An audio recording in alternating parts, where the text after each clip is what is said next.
بسم اللہ الرحمن الرحیم۔ السلام علیکم۔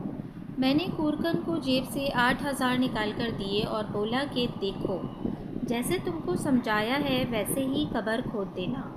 یہ میرا نمبر ہے، جنازے سے 5 گھنٹے پہلے تم کو کال کروں گا، تم مجھے مس کال دے دو۔ اس نے چپ چاپ پیسے پکڑے، میرا نمبر ملایا، مس کال دی اور چل دیا۔ نہ اس کی آنکھوں میں کوئی دکھ تھا نہ ہی درد، کیونکہ اس کی روزی روٹی قبر کھودنے سے جڑی ہوئی تھی۔ میرے قدم میرا ساتھ نہیں دے رہے تھے۔ اچانک میرا پاؤں لڑکھڑایا اور میں ایک قبر کے سرہانے گر گیا۔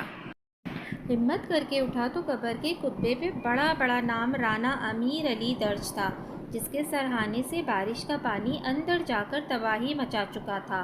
قبر مکمل بیٹھ چکی تھی۔ 7 مربع زمین، کروڑوں روپے کی فیکٹریاں اور 4 بڑے بنگلوں کا مالک مجھے چیخ چیخ کے کہہ رہا تھا کہ ہادی حیات سنبھل جاؤ، آج تم اپنے پیارے دوست کو دفنانے آ رہے ہو، کل تم بھی یہاں ہوگے۔ مجھے یاد ہے کہ کالج کے زمانے میں ایک دوست کی فوتگی کی جھوٹی خبر ملی تو بھاگتے بھاگتے اس کے گھر پہنچا۔ جب سامنے اس کو صحیح سلامت دیکھا، آنکھوں سے خوشی کے آنسو نکل پڑے۔ بہت لان تان کی تو دوست کہنے لگا، ہادی حیات سنو، اگر میں فوت ہوا ہوتا تو شہر شجاع آباد کی دکانیں اس طرح کھلی نہ ہوتی، بلکہ پورا بازار بند ہوتا۔ پھر ایک دن ایسا ہوا کہ واقعی میرا دوست فوت ہو گیا۔ اس کی فوتگی پہ بازار میں کوئی دکان بند ہونا تو دور کی بات، اس کے سگے بھائی کی بھی دکان کھلی ہوئی تھی۔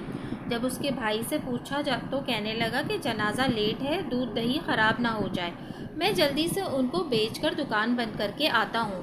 پتہ ہے قبرستان ہم جیسے لوگوں سے بھرے پڑے ہیں جو یہ سمجھتے تھے کہ ان کے بغیر دنیا رک جائے گی، لیکن افسوس، دنیا چلتی رہتی ہے، نہ شہر بند ہوتا ہے اور نہ ہی اپنوں کی دکان۔ جزاک اللہ۔ اگر آپ کو میری یہ ویڈیو پسند آئی ہے تو پلیز میرے چینل کو سبسکرائب کرنا نہ بھولیے گا۔